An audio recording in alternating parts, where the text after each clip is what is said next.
Perang Amerika Serikat dan Iran melebar ke Laut Merah. Pakistan upayakan mediasi.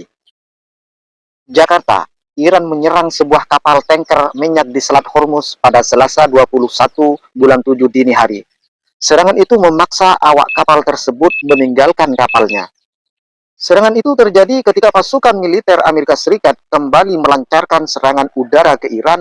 Serangan terbaru ini menjadi serangan Amerika Serikat selama 10 malam berturut-turut di tengah konflik kedua negara yang semakin memanas akibat perebutan kendali atas jalur pelayaran strategis tersebut. Namun, serangkaian serangan Amerika Serikat belum membuat Iran melonggarkan kendalinya atas Selat Hormuz.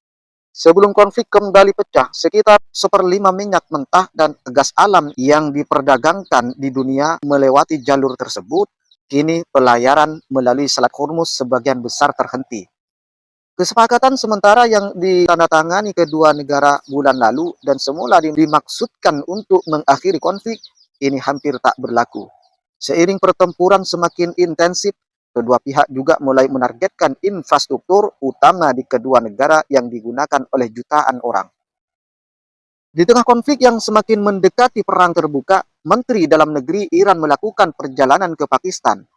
Negara itu merupakan salah satu pihak yang berupaya menjadi mediator dalam konflik, namun belum jelas kesepakatan baru apa yang dapat dicapai untuk mengakhiri pertempuran.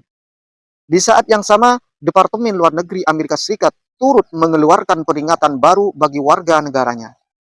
Iran dan kelompok-kelompok yang mendukungnya mungkin akan menyerang kepentingan Amerika Serikat lainnya di luar negeri, termasuk lokasi-lokasi yang terkait dengan Amerika Serikat dan warga Amerika di berbagai belahan dunia. Tulis Departemen Luar Negeri Amerika Serikat dalam peringatan terbaru kepada warga Amerika. Komando Pusat Amerika Serikat atau CENTCOM mengatakan pada Selasa bahwa militernya menargetkan pusat komando militer Iran, fasilitas maritim, lokasi peluncuran rudal dan drone, serta sistem pertahanan udara. Militer Amerika Serikat juga merilis rekaman terbaru serangan udara terhadap lokasi di Iran. Pasukan Amerika tetap siaga dan siap meminta pertanggungjawaban Iran atas serangan yang tidak beralasan terhadap awak kapal sipil yang berupaya melintasi selat secara bebas dan terbuka, tulis CENTCOM. Eskalasi konflik dalam beberapa pekan terakhir turut mendorong kenaikan harga minyak. Harga minyak mentah Brent menembus $88 Amerika Serikat per barel, sekitar Rp 1,58 juta. Sementara harga rata-rata bensin reguler di Amerika Serikat naik menjadi sekitar $4 Amerika Serikat per galon, sekitar Rp 72.000, menambah tekanan terhadap pengeluaran warga menjelang pemilu setelah Amerika Serikat. Harapan gencatan senjata tekan harga minyak. Namun, harga minyak sedikit turun pada Selasa 21 bulan 7 setelah muncul laporan mengenai upaya mediasi antara Amerika Serikat dan Iran. Pasukan kini menimbang harapan di eskalasi konflik dengan serangkaian serangan baru antara kedua pihak serta ancaman blokade laut terhadap Arab Saudi oleh kelompok Houthi yang bersekutu dengan Iran. Di tengah meningkatnya ketegangan di Timur Tengah, upaya diplomatik untuk meredakan konflik juga berlanjut di Lebanon. Presiden Lebanon Joseph Aoun akan bertemu dengan Presiden Amerika Serikat Donald Trump pada Selasa 21 bulan 7. Dalam upaya mendorong penarikan pasukan Israel dari sebagian besar wilayah Lebanon Selatan.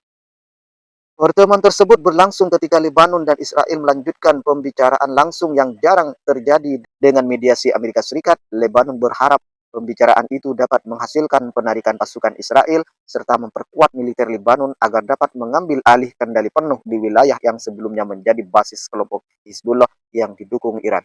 Pada 26 Juni, Lebanon dan Israel mengumumkan kerangka kesepakatan yang mencakup rencana penarikan pasukan Israel dari Lebanon Selatan, dan meluncurkan senjata Hizbullah. Kesepakatan itu juga membuka jalan menuju perjanjian damai antara kedua negara yang hingga kini tidak memiliki hubungan diplomatik resmi dan secara teknis masih berada dalam status perang selama hampir 80 tahun. Departemen Luar Negeri Amerika Serikat mengatakan operasi di 3 desa yang ditetapkan sebagai bagian dari zona percontohan telah dimulai, 2 di antaranya Front dan Sifa tidak berada di bawah kendali militer Israel dan telah ditempati oleh antara Lebanon. Sementara itu, pasukan Israel masih menguasai sebagian wilayah Zautar al-Garbiyah. Militer Lebanon mengatakan tengah bersiap menghadapi penarikan pasukan Israel dari Zautar al-Gabriyah dan akan mengerahkan pasukan ke wilayah tersebut.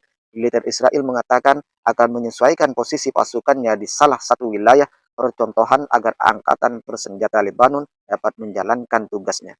Menteri Luar Negeri Amerika Serikat Marco Rubio mengatakan Amerika Serikat akan terus mendukung kesepakatan antara Lebanon dan Israel serta mendorong implementasinya secara penuh. Ia memperingatkan bahwa Lebanon tidak akan pernah penuhnya damai selama masalah Hizbullah belum terselesaikan. Bagaimana menghentikan Hizbullah? Kalahkan dan gantikan mereka dengan pemerintahan yang cukup kuat untuk menjadi satu-satunya pihak yang memegang senjata di negara ini, kata Rubio setelah bertemu Aung. Namun upaya tersebut menghadapi tantangan besar. Sebagian pihak di Lebanon khawatir konfrontasi militer dengan Hizbullah dapat memicu perang saudara. Pemerintah Lebanon juga menyerukan investasi untuk memperbaiki infrastruktur yang rusak dan memperkuat negara serta militer yang mengalami keterbatasan finansial. Ini bukan hanya soal militer, ini tentang bagaimana kita dapat menarik lebih banyak investasi Amerika Serikat dan internasional ke Lebanon, kata Rubio. Hizbullah menolak pembicaraan langsung yang dimediasi Amerika Serikat dengan Israel. Kelompok tersebut justru mendukung perundingan Amerika Serikat dengan Iran, sekutu sekaligus pendukung utamanya. Untuk mengakhiri perang, pengakhiran perang di Lebanon menjadi salah satu syarat untuk mengembalikan ketenangan di kawasan. Pemerintah Lebanon yang berkuasa sejak awal 2025 berkomitmen melucuti semua kelompok bersenjata non-negara termasuk Hizbullah. Namun, kepemimpinan Lebanon juga mengecam invasi darat dan serangan udara besar-besaran Israel ke wilayahnya yang menewaskan lebih dari 4.000 orang dan menyebabkan 1,2 juta lainnya mengungsi. Sekian. Kita kembali hadir teman-teman, video kelanjutannya kemarin. Mari kita simak selanjutnya video ini. Konflik antara Iran Amerika Serikat melebar ke Laut Merah. Seorang pejabat senior Iran mengatakan telah menerima proposal mediator untuk gencatan senjata selama 10 hari. Proposal itu ditujukan untuk menyelamatkan kesepakatan yang ditandatangani pada 17 Juni dan membuka jalan bagi kesepakatan jangka panjang untuk mengakhiri perang. Harapan untuk meredanya ketegangan antara Amerika Serikat dan Iran, tulis analis ING dalam catatan risetnya. Menurut mereka, para mediator mengusulkan gencatan senjata selama 10 hari yang dapat menghidupkan kembali kesepakatan sementara yang dicapai pada Juni. Namun, analis ING mengingatkan upaya tersebut tidak akan mudah. Perbedaan besar antara Washington dan Teheran masih belum terselesaikan. Presiden Amerika Serikat Donald Trump juga telah mengancam pembalasan setelah sejumlah tentara Amerika tewas. Harga minyak mentah Brent turun 78 sen atau 0,0% menjadi 88,44 dolar Amerika Serikat per barel, sekitar Rp 1,58 juta. Sementara itu, minyak mentah West Texas atau WNI turun 73 sen atau 0,9% menjadi 82,50 dolar Amerika Serikat per barel, sekitar Rp 1,47 juta. Di sisi lain, ancaman terhadap pasokan energi global justru meningkat. Kelompok Houthi mengatakan akan memperlakukan blokade laut terhadap Arab Saudi yang berpotensi membuka front baru dalam konflik dan meningkatkan risiko gangguan terhadap perdagangan energi global.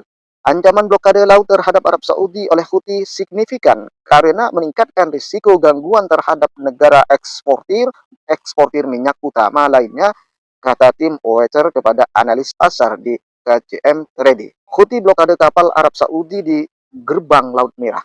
Kelompok Houthi kelompok bersenjata yang didukung Iran dan menguasai sebagian besar wilayah Yaman.